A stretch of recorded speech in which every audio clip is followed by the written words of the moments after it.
How to download and install Fiverr in your PC. Hello guys, this is Atticus and welcome back to another tutorial video. In today's video, I'll teach you guys how you can download and install Fiverr in your Windows PC. So without any further ado, let's dive right into it.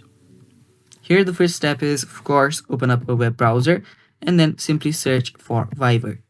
After you search for Fiverr, you will see the Fiverr homepage and the download option pop up. So now you can directly download Fiverr. You can open that very link up in another page, and then here you will see the download for Windows option. Tap on it and you should be getting an exe file. Now after you find the exe file, you can open that up and you can just open the exe file up, go to that very process, and then your Fiverr will get downloaded and then you can open it up like this. So this is what Fiverr is going to look like.